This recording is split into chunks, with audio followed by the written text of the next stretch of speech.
Ya, voy a seguir ahora con la etapa concentración transicional, que me quedé muy apurado en el último video. Venimos de la etapa de dispersión revolucionaria, época de conflicto del año 64-73.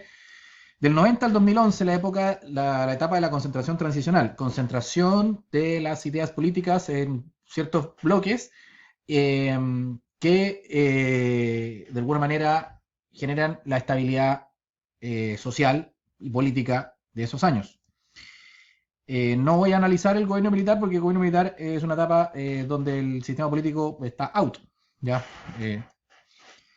pero sí, de ese gobierno surge la Constitución del 80, que establece la nueva estructura normativa que va a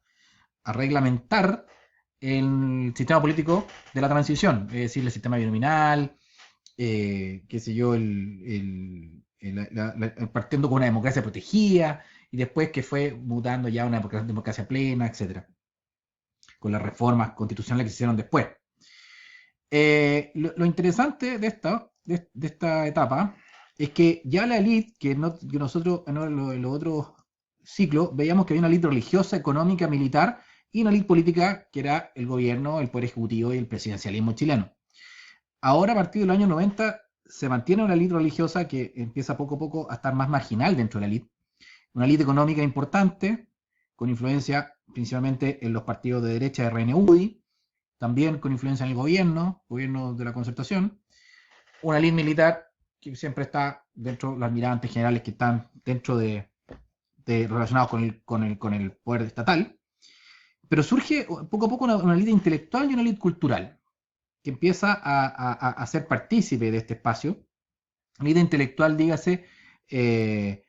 eh, personas con estudio universitario en el extranjero, que han tenido participación, qué sé yo, en organizaciones internacionales, que empiezan a escribir columnas, participar en centros de estudio, universidades, y la ley cultural relacionada con todo lo que tiene que ver con lo artístico, la literatura, etcétera. O sea, empieza a nutrirse este país con una nueva élite, nuevos grupos que entran a la élite, ¿ya? Y el sistema político queda más o menos ordenado en los tres tercios que habíamos dicho en el sistema, en la etapa anterior. RNU y la centro derecha, un centro de visión comunitaria en la democracia cristiana, social cristiana, y el Partido Socialista, PPD y el Partido Radical en una centro izquierda más enfocado a lo colectivo, la socialdemocracia. Y este sistema, estos partidos tienen una participación en la elite,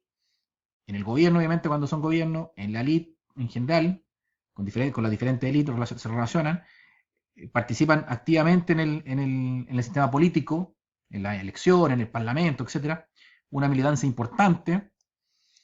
y se relacionan también con los humanos con interés político, que se tienen un pie también dentro con los humanos de interés político, y queda más o menos ordenado este tema. O sea, hay una concordancia entre lo que es izquierda, centro y derecha dentro del sistema político y también izquierda y centro y derecha en los humanos con interés político.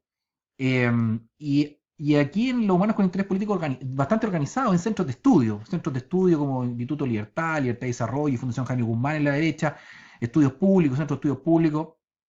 bien transversal ese centro de estudio. También hay centros de estudio que son de inspiración social cristiana, centros de estudios también socialdemócrata, la Fundación Chile 21, etc.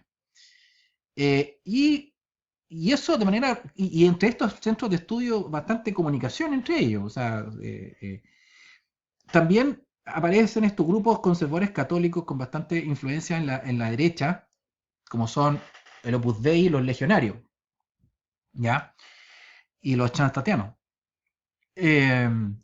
y en la izquierda empieza el Partido Comunista que todavía no está dentro del sistema político, está dentro de los humanos con interés político participando, organizando, el Junto Podemos Más, con el Partido Humanista, con la izquierda cristiana, con el Partido Ecologista. Ahí están siempre, de alguna manera, participan en las elecciones, pero todavía no entran, principalmente por el tema del binominal. Y bueno, ya al final casi de este periodo surge Marco Enrique Minami como un desafío importante a la concertación que está feneciendo, y otros intelectuales académicos que ya empiezan de alguna manera, a organizar y dar fundamento doctrinal a muchos movimientos estudiantiles que empiezan a surgir desde el mismo clase, ciudadanía, pueblo, comunidad, personas, individuos, consumidores, como uno lo quiere llamar, con un pie también en la izquierda, y con interés político. Es decir, ya empieza a aparecer un nuevo potencial conflicto que surge nuevamente con los movimientos estudiantiles, que ya lo vimos en el anterior video, que es nuevamente el presagio de un ciclo de conflicto. Y los grupos antisistémicos, que acá vimos que había grupos antisistémicos a ambos lados, Patria Libertad y MIR, por ejemplo, del espectro, ya empiezan a quedar anulados. Pasó incluso, terminó con el asesinato de Jaime Guzmán, etc. Y terminan muy alejados ya del mundo con interés político y aquí bien alejados. Y el pueblo, de alguna manera, izquierda colectiva, derecha individual, lo que normalmente se reconoce a las personas como izquierda y derecha, y un amplio espectro de personas que entran en una etapa de anomia política. Es decir, muy preocupados de su trabajo, de consumir, de su día a día, que es lo que de alguna manera es respuesta a esta época de crisis altamente politizada. Es decir, el sistema que se crea y se organiza busca despolitizar la sociedad, porque la politización nos llevó a la crisis. Esa es la teoría que triunfa. La teoría que triunfa gremialista es sacar la política, concentrarla en la dirección política del gobierno, ahí está la política en el Estado, y un sistema político ordenado, con ciertos límites, para que procese los requerimientos que están en la ciudadanía. Pero una ciudadanía apática, políticamente hablando, disfrutando quizás del modelo, pero también apareciendo nuevas problemáticas que surgen de la aplicación de un modelo que genera estabilidad económica y bienestar material, pero empieza a producir otro tipo de consecuencias que se empiezan a detectar como la izquierda buena para diagnosticar, diagnosticando bastante, mirando estos temas existenciales, ¿ya? Es decir, es una etapa ideológica de disputas en el sistema político y entre las élites, pero desde el punto de vista ideológico internacional. Visiones relacionadas, por ejemplo, la centro derecha con la visión de Chicago, de Milton Friedman, el neoliberalismo, frente a una democracia cristiana de inspiración internacional, el modelo europeo, igual que la socialdemocracia, el rol del Estado y el mercado, pero son ideas que se disputan en el sistema político, énfasis que se van dando en relación al modelo, que son ideas foráneas, y acá abajo esta modernidad liberal acelerada en Chile, que trae bienestar material, produce también una anomia política en la población. Y ahí llegamos al cuadro que ya hemos analizado anteriormente, a la dispersión acelerada. Es decir, en algún momento, a partir del 2006, 2011, con la crisis de los pingüinos y después universitaria, vino una explosión ya de la parte de acá abajo, de la parte de las clases, colectivos, géneros, ciudadanos, pueblos, como lo quieran llamar, ¿ya? Que toma conciencia de alguna manera y que quiere llevar sus dramas y sus esperanzas a que el sistema político les dé respuesta, con temas existenciales, o sea, las pensiones, la salud, la educación, la seguridad, temas existenciales, que de algún punto de vista la izquierda, ya lo habíamos visto en la etapa anterior transicional, había detectado y había captado esos problemas existenciales, les da una explicación teórica, baja, cohesiona y hace tomar conciencia al pueblo de su situación precaria, le da las politiza para después generar una relación de fuerza en el pueblo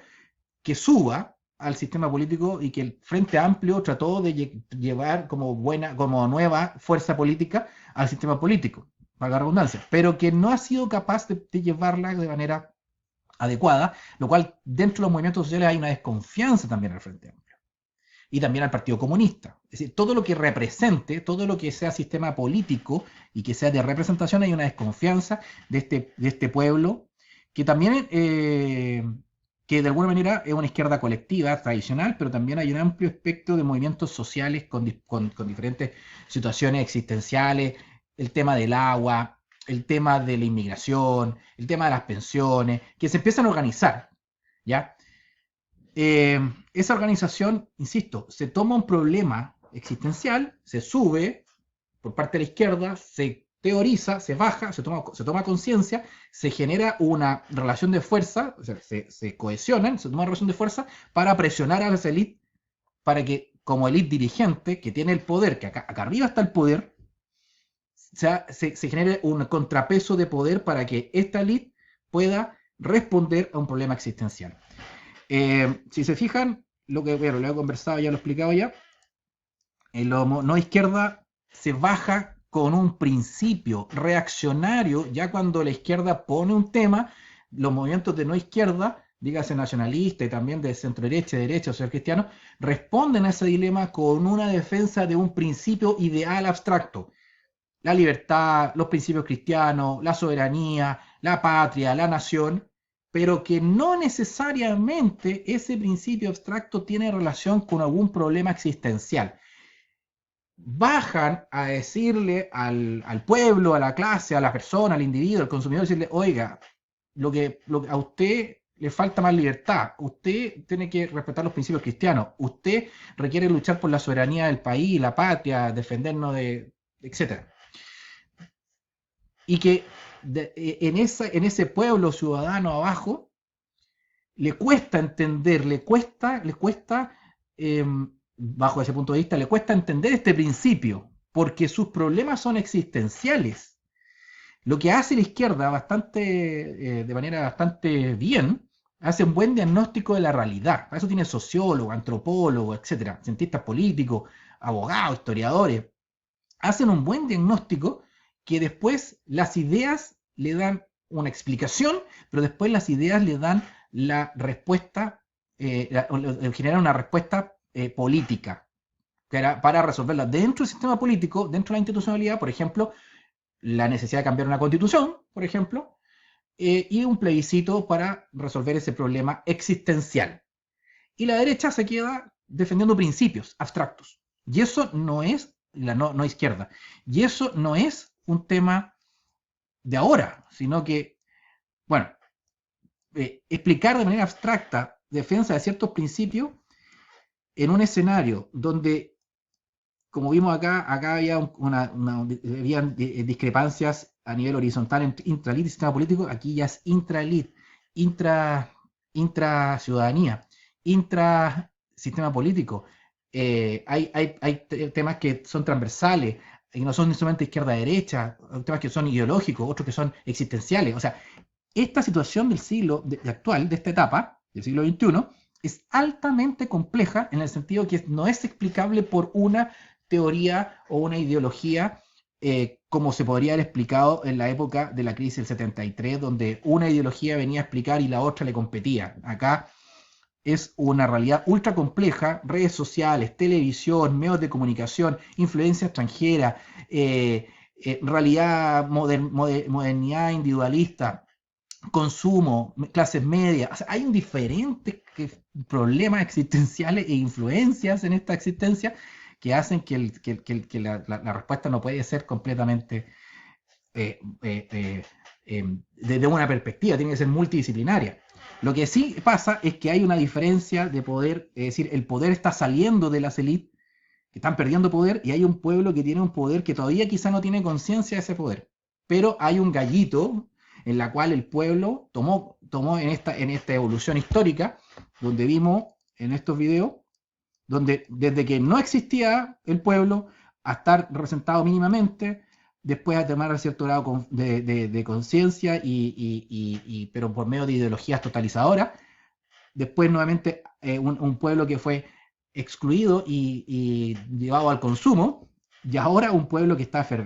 efervescente de disputar el poder político para resolver sus problemas existenciales. La no izquierda debe tratar de buscar cuáles son esos problemas existenciales y darle una respuesta teórica